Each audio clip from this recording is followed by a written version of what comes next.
Hi, I'm Steve Morgan, founder of Cybersecurity Ventures and editor-in-chief at Cybercrime Magazine. I'm here today with Simon Hodgkinson, former CISO of BP and a member of the advisory board at RangeForce, developers of the world's most comprehensive cybersecurity training and cyber skills assessment program. Also joining us is Rupert Collier from the RangeForce UK and EMEA organization. To learn more about RangeForce, visit rangeforce.com. Welcome, Simon and Rupert. It's great to have both of you with us today. Thank you very much. Yeah, thanks. It's a pleasure to be here. Simon, you were previously the CISO at BP, and before that you held technology and security leadership roles at the company. Great to have guests with your stature. The intersection of CISOs and cyber ranges is new for some, not for all. Definitely for many, because we talk to a lot of CISOs. Maybe you can, talk to us a little bit about, cyber ranges today, CISOs, what type of awareness they do or don't have around them, and where you see the importance of them. So as you rightly said at the introduction, I've been in IT for about 35 years now, and my last 4 years was CISO at BP. And just a bit of context, while cyber attacks have been around for 30 plus years, clearly the prevalence has increased enormously recently, and therefore the profile of CISOs in the security team has increased significantly, with cybersecurity now being a board level risk in most organizations. The CISO is no longer buried in IT infrastructure. For many, many years, it was very buried in the organizations. And in many forward-leaning organizations, it's now a peer to the CIOs, CTOs, and CDOs of the world, and the business leadership, of course. And one of the key risk activities for the CISO is about ensuring you've got the right capability.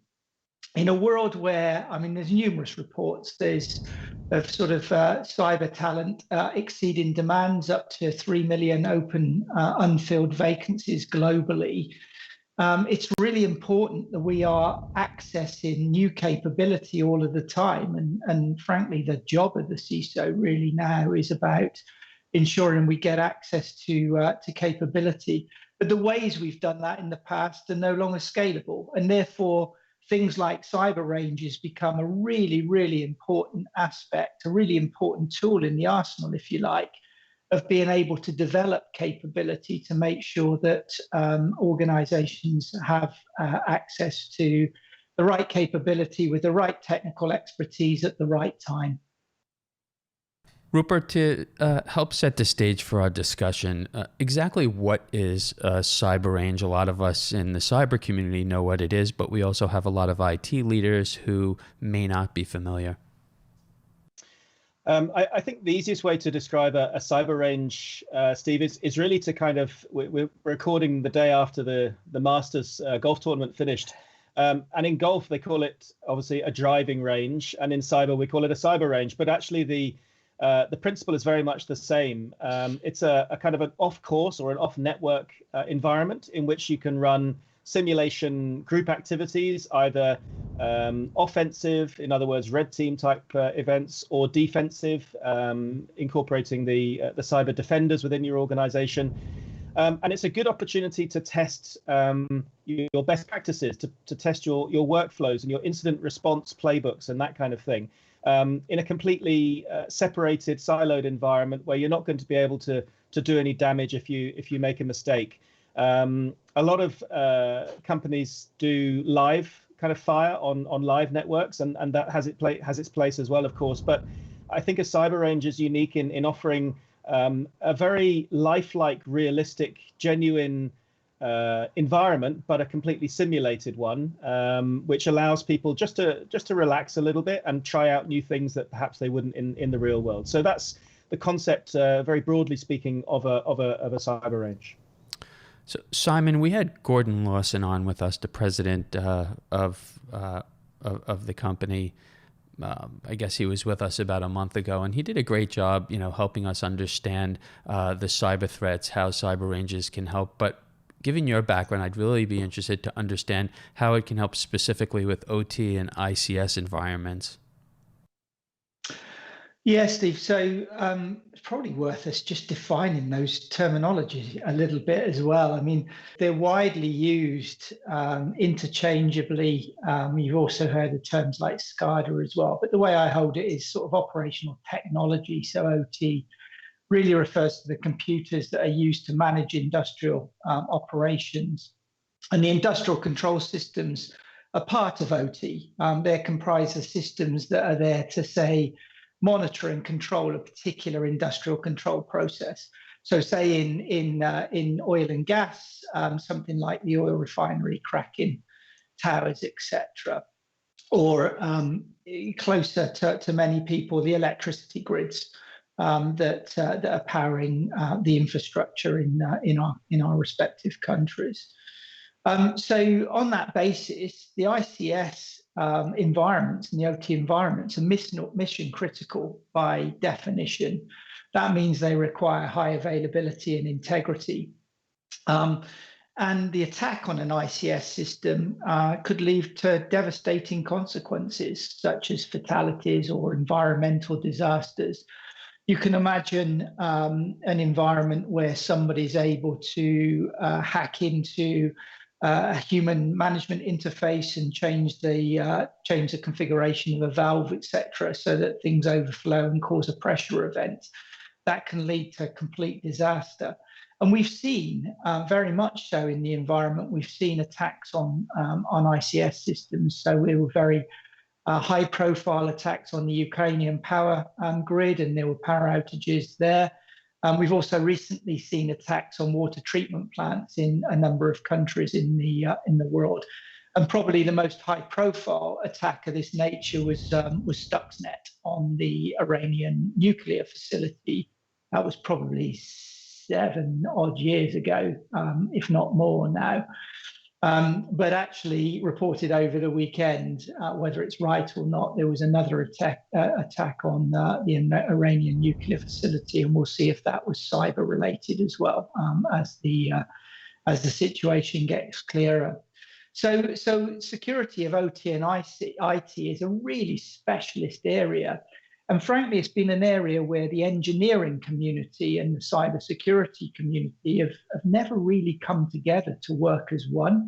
And that's what we actually need. We need expertise from people who understand engineering and the industrial processes, as well, people who really understand cybersecurity teams. Cybersecurity skills, and bring that blend of skill sets together in order to create a capability to manage the ICS environment. And that requires us to be able to provide the latest training and awareness capability to that engineering community and cross-pollinate that knowledge. And therefore, cyber ranges, again, can be a really, really powerful aspect of people's capability development. So the ability, as Rupert rightly said, the ability to actually test your skill set in a controlled environment. You simply, it's really difficult to test your skill sets in an ICS environment. You need a controlled environment in which to test those. Is a really important aspect of us developing that capability to secure ICS environments in future. So, Rupert, to the notion of testing, talk to us about continual self-paced training. A big part of the cyber range philosophy is the ongoing training. I guess much like developing martial arts skills. It's not going to happen unless you're doing it over and over again. Yeah, absolutely. Simon can tell you a bit more about martial arts than I can, but certainly to go back to my golfing analogy, somebody like Matsuyama or Justin Rose or whoever it may be, they didn't get good at what they do, and it applies to every discipline, without hours and hours of training, without hours and hours of practice. And also equally, they don't remain good at what they're doing without continuing. And if you take, again, going back to golf, sorry, it's a bit of a favorite topic of mine, but if you go back a few years, Vijay Singh, when he was number one in the world, he was renowned for having the most incredible kind of attention to detail with his practice. He would stand on the driving range for hours on end, going through drills, and still does to this day, I believe. So, you don't get good without practice, and you don't stay good without practice. And cybersecurity, is just the same in terms of other kind of disciplines. You have to continue doing what you do and reassessing and reevaluating how you do it on a continual basis. And the only really safe and secure way to do that is in a cyber range environment. And I think the really I think interesting thing from a RangeForce perspective is our ability to offer organizations this concept of a combination learning program. So training in your own time in a completely non-pressurized environment, and then coupling that with a much more pressurized environment where you're acting as part of a team, and you're suddenly under time pressure. You're in the face of an attack which is going on in real time, and you and your colleagues are under the pump to detect and mitigate that attack in real time. So the concept of combination learning is really, really important. Preparing yourself for a day like that, using self-paced learning, going through the event on the day so that you're contributing and benefiting from the day. And then if there are any skills gaps that are identified, equally as important then is going back to your self-paced learning to address those skills gaps. So that concept of combination learning is absolutely vital in cybersecurity and in other disciplines.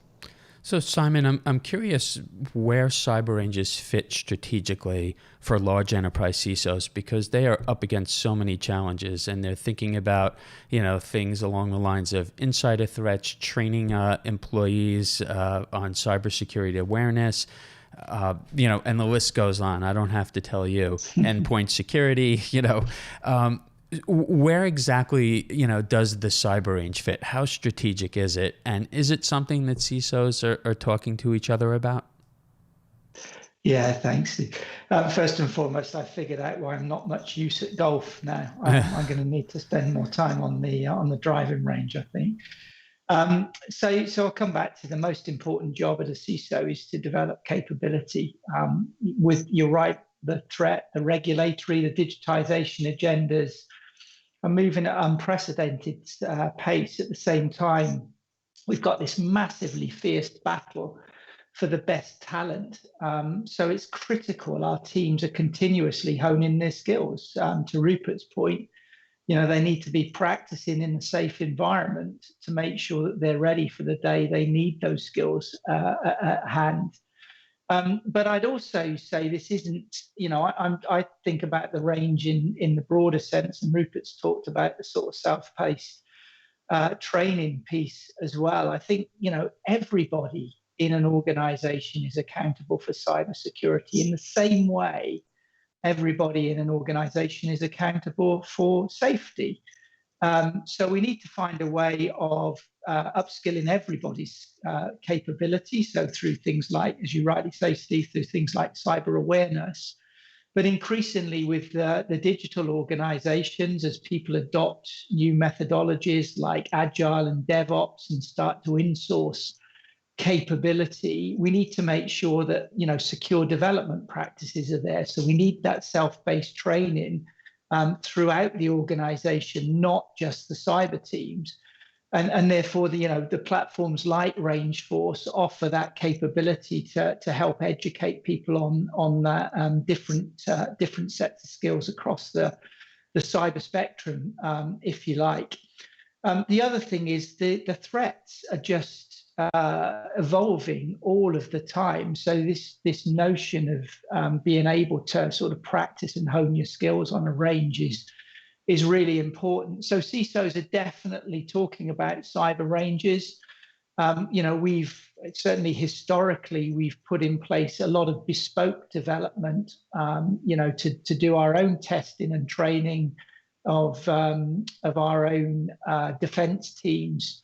And it feels like that's now at the point where companies like RangeForce can step in and be that provider of these services to CISOs, so they don't have to develop that themselves. And this can be a sort of pure cloud-based solution that can benefit many companies, and CISOs can concentrate then on making sure they've got the right talent. So, Rupert, tell us a little bit about RangeForce. There's a lot of buzz now here in the US and presumably where you are in the UK and EMEA. What exactly does RangeForce bring to market? Tell us about some of the customers that you've worked with globally. Well, I think to go back to the beginning, RangeForce was founded as a kind of a follow-on project from the creation of the NATO cyber range. And the NATO cyber range was positioned very deliberately in Tallinn, in Estonia. And if you remember back in 2007, Estonia suffered a very serious nation state attack. They had a huge, several weeks, in fact, of mission critical infrastructure having been brought down. So, I suppose to add a little bit of silver lining to the cloud, what better place to position a cyber range? And so that was a project back in the sort of late noughties.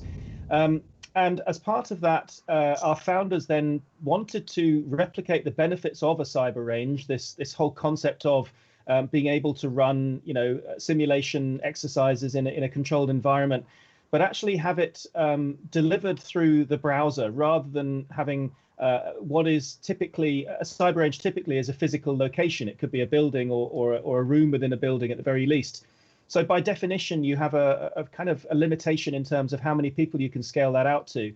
And I think certain areas of cybersecurity, and particularly ICS and OT, probably still need that to a certain extent. But I think with a lot of the attack vectors now, you can actually run these things through a browser, and that helps enormously, particularly in these COVID-affected times. And also with large-scale organizations, a lot of SOCs are distributed now across the globe. So having that concept of being able to deliver the same sort of exercises, but through the browser rather than on-premise, is I think, a really compelling message for a lot of CISOs and a lot of SOC team leads all around the world. We've partnered just over the last sort of year and a half with some very large organizations, both in the US and here in my region.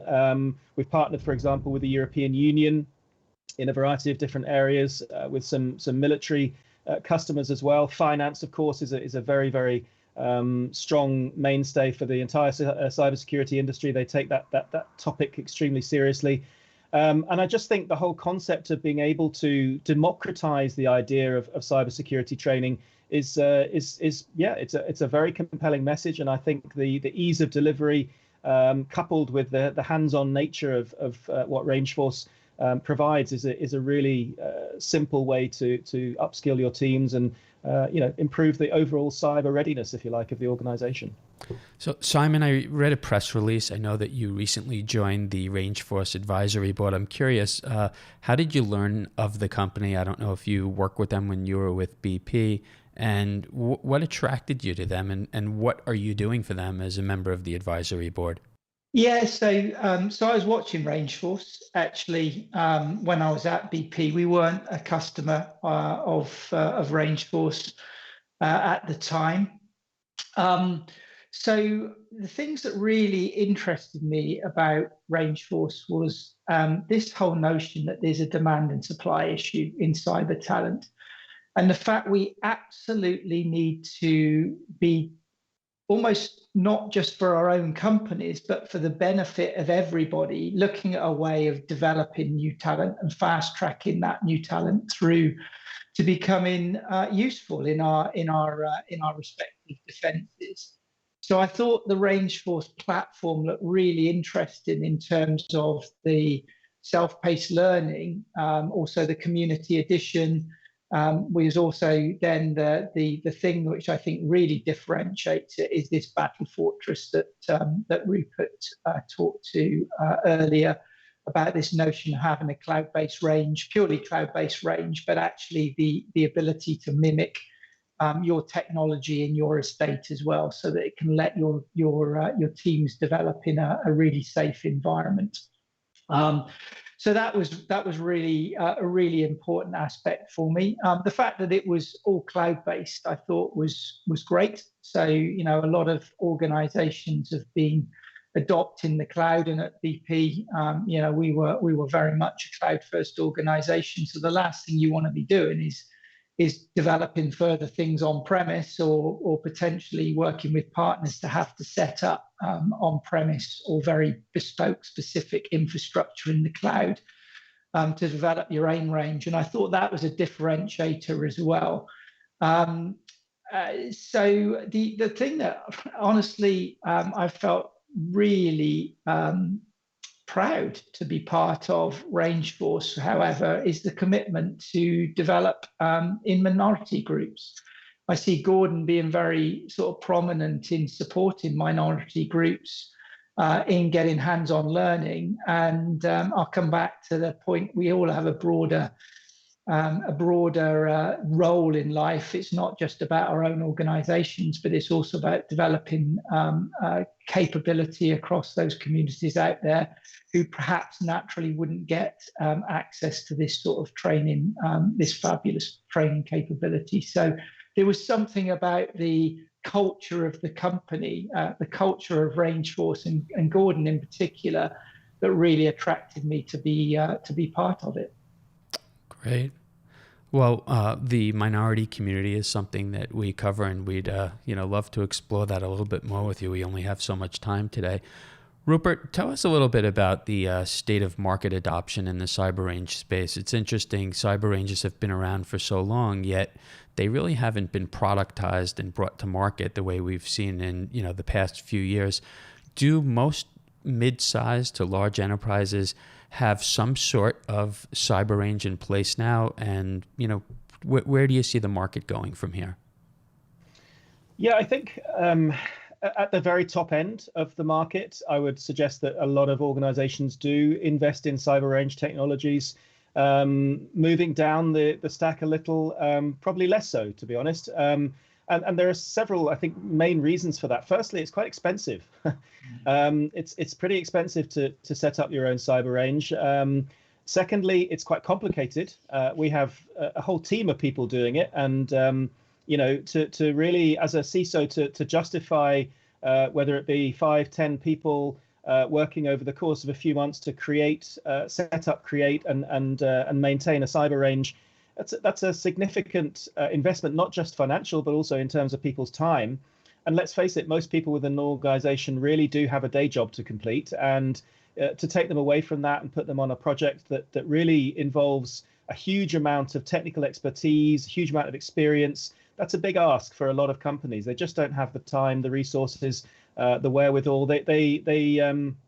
I think they would prefer, if they could, to pay for it as a service on demand that they can spin up at a time of their choosing, and not have to worry about any of the back-end infrastructure, not have to worry about any of the sort of maintenance. And I think that's where our founders and Gordon and others have seen a real gap in the market, bringing, as I said before, the concept of democratization to the market.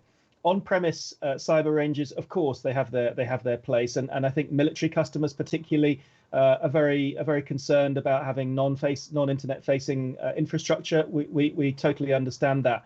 But for certain subsets of the economy, I think the idea of a cloud-based cyber range, whether it be an individual cyber range or a group cyber range, I think is just an incredibly compelling proposition. And I imagine Simon can tell you more about his experience. But I think for a CISO to be able to say, just give me my infrastructure as best you can replicate it, include my technology stack. Make sure you've got my SIM in there, you've got my firewalls, you've got my EDRs, and then just run a few events with my guys. Let's see how they respond to a ransomware attack. Let's see what the incident response workflows that we have within our organization. Let's see how they fare under pressure of a website defacement or a data exfiltration attack or something along those lines. A disgruntled employee, or to be able to run these exercises on demand at will, pretty much within a few hours notice, is an incredibly compelling proposition, I believe, for all CISOs and SOC team leads. And I think that's where the market is going now. Even established figures in the marketplace, companies like Cyberbit, for example, or Atos or IBM or whoever it may be. There's a long list of Airbus is another one. They have incredibly advanced cyber ranges, but the one thing they lack is that scalability and that ease of access. And that's where RangeForce, I think, has a very attractive technology stack. So, Simon, we have a core audience of Fortune 500 and Global 2000 CISOs who watch our media. So if you could speak directly to them, I think you're probably paying more attention to cyber ranges now than anybody, and you're in a unique role. What would you say to them? Any words of advice if they're thinking about their cyber range strategy in 2021 and next year? Yeah, so I think Rupert. Back to Rupert's point just a minute ago, it is incredibly expensive to create your own cyber range. It's actually really difficult to maintain it. It comes with a lot of cost, and the world isn't static. The world is moving all of the time. The technology landscape is moving all of the time. So to work with a partner like RangeForce, who are able to create a logical representation of your infrastructure in the cloud, as Rupert says, in hours, not weeks or months, in order to stand that up, is an incredibly powerful proposition. Add to that this notion that actually there is this enormous gap between demand and supply in terms of talent into the marketplace. And that means staff attrition rates are going to be high in the environment. And that means you need to get people up to speed really quickly. So when somebody comes into your environment, being able to test their skills, develop their skills through the self-paced learning, retest them, and then point them to areas where they need to develop will take you away from the traditional probably 6 months of onboarding for a SOC analyst into an environment before they can be truly let loose in the environment to down to 6 weeks or less potentially. So I think actually it's almost becoming a must that you've got to have access to this capability to get your resources up to speed as quickly as possible. So in my experience, having worked with Rupert and the team in RangeForce, this notion of testing in a really positive way, and then reaffirming those areas where your analysts need to develop, and giving them access to that training in a self-paced way allows for a very fast maturity in terms of your SOC analysts. So. I think more and more people are now talking about, the